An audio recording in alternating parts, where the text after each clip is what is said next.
All right, man. So, there's some controversy going on right now. So, I decided to go ahead and reach out to you and have you tell your side of the events and what's going on. So, just for the people who don't know what's going on, kind of give them just the breakdown of everything that you're dealing with right now with respect to the ATF, the sugar weasel, the fix, and yeah. Yeah. Okay. Well, we're in New England. We're in New Hampshire, obviously. I mean, right now I'm actually in Wyoming on a hunt, but Q's headquarters is in New Hampshire, and Boston is our ATF field office. Mhm. And they just completed an audit like back in July. And then in August, we got a letter from them. They claimed through Tech Branch at headquarters in, I guess, West Virginia now, that declared it was a cease and desist letter, which, well, you're an attorney, so you can explain what that means, but we have to stop making the honey badger pistol immediately. They declared it an SBR. And then an interesting part of the letter is that they said they demanded that we send them a sugar weasel, which uses the SBA3 brace, and the mini fix. And all of our guns actually use SB tactical braces and are licensed and made by them. They have 2 approval letters from ATF on braces. But the cease and desist, we got it in August. We just made it public because we were working with them and trying to politically work with them. And we were willing to modify the brace to meet their standards or whatever. And that's just not gaining any traction with them. And so we made it public because the liability with the customers that we have, the thousands of customers that actually have our braced firearms. So did they specify why they were specifically going after you, considering you're using the same S&B brace that a ton of other companies are using on their firearms, but yet they specifically came after you. Yeah. Do you know of any other companies that they sent? Yeah, they did. Okay.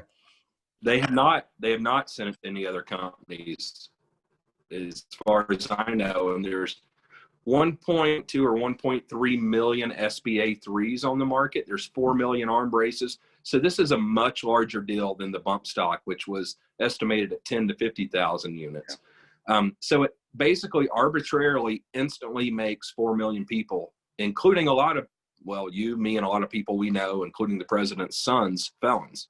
Yep. Because I have the sugar weasel with the same brace on it. Yeah. So now, which is the oddity is the fact that the ATF basically ruled on the brace and said that the brace was fine. So did they ever specify any defining characteristics about your gun that somehow made it a rifle and not a pistol, considering you were using a pistol brace on the gun? Yeah, I mean, it's amazing, too, how many honey badger clones there are out there, dozens of them that use the brace, that they're not declaring those rifles, only ours. We ended up getting the Tech Branch technical evaluation, which they did. And what they do is they point out some things, but they don't say that's why that it's an SBR. They say holistically. It's not necessarily the brace. It's holistically the gun is an SBR. And furthermore, well, SB Tactical has 2 approval letters, one on the original brace, one on the MPX brace. There's not one on the SBA3, and that could be what the ATF's going after. But they refuse to answer questions. They refuse to respond in writing. They pointed out like length of pull, for instance, which there's a standard and legitimate way that you measure a length of pull within our industry, which is from the front of the trigger to the rear of the stock, parallel with the bore axis, which is important. And ours, ATF previously had said under 13 and a half inches was what they wanted to see pistol braces at. And they measured ours rather than that way. They cocked it this way to get it over 13 and a half inches. But if you measure it correctly, it's under 13 and a half. So there's some stuff like that. And I just instantly said to them, we didn't publicize the letter first because I thought we could work it out because they were communicating with us initially. We said, well, okay, tell us the things that you want changed and we'll change it. We'll submit one and you guys can approve it. And we won't sell any until we get that. We'll adhere to the cease and desist. And we responded to them, which we published our letter. And they're refusing to respond in writing at this point. Okay, so when you ask them to kind of specify exactly what it is about the particular about your particular gun that violates, I guess, their rule, considering they're just making up rules at this point. They never responded to you and told you why. No, they told our attorneys that they responded verbally, but told them they wouldn't respond in writing because they were afraid of a lawsuit. And then about 2 days later, after we'd gone through the NRA and through the White House, they responded saying to ignore the previous conversation, but they still refused to respond in writing. So we're kind of in limbo, and we were hoping it would get worked out by DOJ, which is who should step in and do something about the ATF. You know, and I'm fine if they have rules with it, but for them to arbitrarily say our company can't sell pistols, but everyone else's can, clearly that's not right. Yeah. No. And yeah, and NRA was very supportive originally, and they kind of backed off at the last minute. And, you know, so we're kind of hung out here to dry. Okay. Did they tell you that getting any indication as to why they kind of backed up at the last minute, or are you left to assume? I think I'm left to assume, but given the conversations, they're afraid to offend the president. Gotcha. And so why in what manner, from your perspective, do you think why that would offend the president? I think initially we were going to go public last week. Then it was announced he had COVID. So that was one reason. Mm-hmm. And I think they just keep delaying, saying they are working on it behind the scenes. They're going to try to get it taken care of. They're talking to ATF. They're trying to make this consistent. Because, you know, all we need are parameters in which to build a device. Yeah. And then we can do it. But they're saying, basically, submit a new device. And if we approve it, we do. If we don't, we don't. We're not going to tell you why. And you'll have to continue to figure out why. And so it's just this you know, this cycle that never ends. So it doesn't make sense for our company. But I think the NRA is afraid of it affecting the election, you know, because I called them out because the NRA had our letter the day we got it. And I didn't hear from them for 6 weeks until I told my attorney that we were going to go public, because we have an obligation to our customers. And we have civil liability there, as you know. Yeah, of course. And so we waited to settle it with ATF, but everyone was kind of non-responsive. And then I heard from NRA, and they said they would help, and they were going to email 2.3 million people and do all these things. And we said, great, thank you. But, you know, it was interesting that we hadn't heard from them until I said I was going public. Our attorney indicated to them that we were. And then at the last minute, they still have the link on their website. So they're supporting us by having a link where anyone can message their congressman and their senator about this. And that's very helpful. But they, at the last minute, decided not to email all the active members, which was very disappointing. Gotcha. So for the people who don't know and who are watching this video and want to know, okay, what can they do to help? Kind of let them know what they can do on their as far as their part of trying to getting this overruled. I don't even know what to say about it at this point, because we're literally talking about an agency that's left to pretty much create laws that's not designed to create laws, and then not only judge laws as the judiciary. Go ahead. Yeah, the Attorney General and the DOJ should step in. ATF shouldn't be allowed to arbitrarily do this. Mm-hmm. But they're doing it, and DOJ isn't doing anything so far.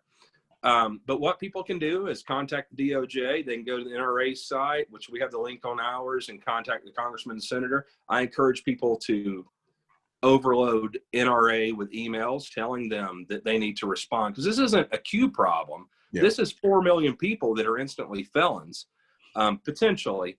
Yeah. And it's an industry problem, because obviously we're the tip of the iceberg, you know, and and I felt like if it were SIG or Springfield Armory or Ruger or Smith & Wesson, NRA would have stepped up immediately. And, you know, clearly this is just a stepping stone to them going after braces in general. Yeah, of course. Yeah. You know, because they said in the letter to us that they looked at the Sugar Weasel and the Mini Fix pistols on our website and assumed that those are also SBRs and demanded that we send them to them for evaluation. And, you know, and again, the Sugar Weasel has the SBA3, which is the most prolific brace manufactured, with over 1 million of them in circulation. Yeah. And so how's the sugar weasel or the honey badger any different from the Daniel Defense Mark 18 or their PDW or the Maxim Defense copy of the honey badger or SIG's MCX or MPX or any other gun? Because what ATF is saying is they can't evaluate a brace. It has to be on a gun. And so when they approve it, it's only for that person and that particular gun that was sent. So for instance, if you had if SB Tactical sent in an 11-inch 5.56 AR with an arm brace, they approved it. If you built the same gun but with a 9-inch 300 blackout barrel, that's not approved. Buddy. Yeah. Because I read the letter and I was listening to I read their cease and desist letter to you, and I was looking at some of the language that they used to describe the basis for why they decided what they decided. And I think they were saying something to the effect of, they mentioned something about rifle barreling. And I didn't really understand that at all. I was like, wait. So it was a distinction now, the fact that you have rifling in your firearm, that makes it subject to whether or not this gun is considered a SBR or not, or it was very vague. They didn't really say much of anything. Yeah, it seems very haphazard when they can throw things out there or do things like measure the length of pull and adjust that to fit their needs. And then they don't have to answer any questions and you have no recourse. And the DOJ is leaving them unchecked. Yeah, and that's a problem. It's a massive problem, because literally there's nothing we can do. Yeah, I mean, you would think ATF would be more concerned about, Molotov cocktails and that sort of thing and actual criminals than trying to shut down a company doing legitimate business, trying to follow their regulations that are very fluid sometimes. And we have a dialogue with them and ask questions and they refuse to respond. But you think they would go after criminals, but it doesn't seem to be the case necessarily. Not at all. I plan on doing my own video about this and kind of breaking down what I've been able to ascertain from my own research. And I'm also going to have the owner of SB Tactical on and speak with him as well, because he's been dealing with this for years now.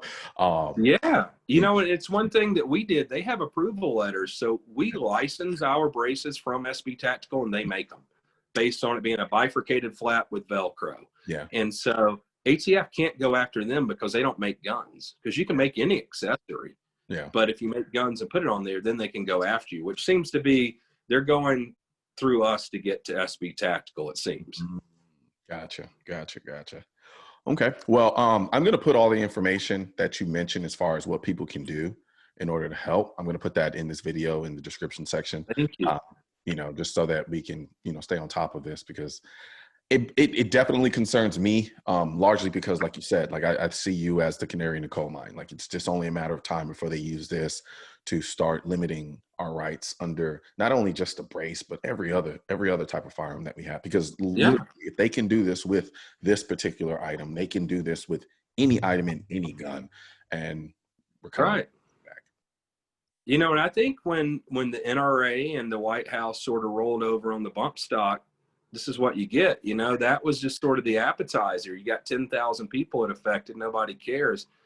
And now there's 4 million, and we all either have, pistols with arm braces on them, or we know someone that does, including the president's sons have them. Yep. No. So was ATF going to arrest them? Yeah, I know. And then the sheer fact, the irony is like the ATF is established, they listen to their motto. It's to defend, protect the public, and stop criminals. And I'm kind of like, the only people here getting hurt are regular people. This does nothing to keep anyone safe. And then the irony is the idea that the reason why we have this is basically it's a tax scheme. That's what people. Well, think about this. We pay 10 or 11% excise tax on pistols. Mm-hmm. So with the Honey Badger, we pay $200 in excise tax. So now they're declaring them SBRs. So you have to pay $200 to register them. So do we get the excise tax back? Because now they're not pistols. Exactly. So that's one legitimate question to ask is, and we've asked and we've gotten no response. They don't care. But so you're double taxing the gun? Like you accepted the tax as a pistol after you did an ATF audit. Well, if we're going to be go ahead. Sorry. No, and then you declare it's an SBR and demand $200 more. Yeah, well, that's not right. No, it's not. But I mean, the whole purpose of the NFA was established to tax the gun so high so that it would tax the gun out of the market. I mean, that's literally the basis behind the NFA. That's why they did it. That's Initially, true. That's they true. wanted they wanted to ban guns under the NFA, but they had to be careful about running afoul of the Second Amendment. So what they did was they decided to say, all right, well, let's come up with this scheme where we tax it, because $200 now and $200 back in the 30s, two Oh totally yeah. different amounts, right? We're talking almost $3,000. And so what they did is they went ahead and they tried to tax they taxed the machine guns, and then they also taxed the SBRs, thinking that, okay, it'd be so expensive, prohibitively expensive, which at the time it was, Yeah. that it would essentially, run them out of the system. Now, $200 in 2020 may not seem as high as $3,000, but what it does now is it places firearms into elite ownership status. Basically, if you have the money to pay the $200 tax on top of what is already anywhere from $1,000 to $2,000 for the actual rifle in and of itself, that prohibits people who don't have that much money from being able to exercise their rights. And then there are a lot of reasons why a person would want a smaller, shorter, more compact rifle or pistol. So, and I'll get into that in the video. The 16-inch barrel length overall is just arbitrary. Absolutely. If anything, it started off as 18. It was 18 initially. And and then they brought it down to 16. It's just like, y'all are just making this up as you go. Yeah, I mean, there is no reason. And for me, it would have been nice, like ATF spent a month at my place doing an audit, because we're not the biggest gun company in the world, but there's tens of thousands of items. And they didn't mention a thing. Ended the audit, everything's fine. Less than a month later, we get this. And, it seems like we could have gotten a phone call, or they could have contacted us or worked out a solution, rather than instantly send a letter and we've got 4,000 people that are felons. So they need to separate their upper and lowers, and we're going to figure something out here in the next couple of weeks. And hopefully, the NRA will decide to step up and do their job, and the White House will step up. If the DOJ doesn't, and the White House will force the DOJ to rein in the ATF, like arbitrarily making, this isn't a Q problem. This is an industry problem, and it's a gun owner problem. Yeah, it's a two-way Instantly, 4 million people are felons. Yeah. And the irony about it is at no point, and I'll leave with this question, how does this keep anyone safe? Because now you have these guns that are in circulation. Apparently, you have these guns in circulation, and then you're telling them, well, you get to keep them as long as you register them and then pay us additional money to keep a gun that you already paid for. Yeah, because by the way, so it has nothing to do with keeping people safe. No, it's bullshit. And I'll leave with this. We asked the ATF to make it non-retroactive and to give us basically parameters to design the new brace, and we wouldn't sell any more like the old one, and the new ones would be with an approved brace by them. And they refused to make it non-retroactive. And basically what that means for people listening is everybody that has a Honey Badger pistol now wouldn't have to do anything. They're fine. They wouldn't have to pay $200 tax. They're not felons. ATF refused. And yeah, so I mean, it begs the question: do we have another regulatory agency going rogue, wanting to grow their numbers and make cases when it's not criminal, but to come up with classifications and rulings to criminalize what was legal behavior and fine, a week ago? It's sad. And then the scary part about it is Joe Biden is essentially saying that is exactly what he wants to do with all AR-15s, not just ones that are considered SBRs. He wants to classify the NFA. It sucks. I went second time I'll leave with something, but I'll leave with this. When I told my son he's about to turn 17, we were going public. You know what he said to me? What? Don't let him turn our house into Ruby Ridge or Waco. Oh, wow. And that's a 17-year-old saying it. Yeah, that says a lot. That's his fear, is like, okay, so they're not going to like what you say, and they're going to come burn our house down and shoot us. I mean, that's sad, because I'm not on the fringe of the right wing and teach my kids conspiracy theory and the government's bad. I mean, that was, and to him, for him to verbalize that, to think of it first and then verbalize it. It's heavy. Because, he asked me what was going on, and I showed him, and he's like, well, what? Well, how's yours different than these other 4 guns we own? I said, yeah, you're 16 and a half? That's a great question, even for an adult. Buddy. Well, all right, man. Yeah, well, I'm in the process of trying to get my FFL SOT, so I'm pretty sure this video won't do anything to help my cause. But anyway, it is what it is. No, appreciate you, man, and the best of luck to you. I'll do everything on my part to help. I'll be coming out with my own video, kind of explaining it for the people who don't really kind of delve into this deep side of the pool when it comes to the issue. Thank you, and we'll look out for you. Thank you. Absolutely. Right now, there's a culture war against the Second Amendment, which is why I need your help spreading our message to counter their message. You can help do this by leaving a comment, sharing this video, and clicking the bell and subscribe button. Let my voice be your voice, and let them know you want to keep America tactical, because the right to keep and bear arms shall not be infringed wasn't a suggestion, it was a directive. Also, if you're wondering where to purchase your AR-15s are essential, I will not comply. I am the militia. I lost all my guns in a boating accident, and your state-specific Keep America Tactical shirt, click the link next to my head or the link in the description section, or if you're watching this on a mobile device, tap the small triangle on the lower right-hand side of this video and click the link in the description.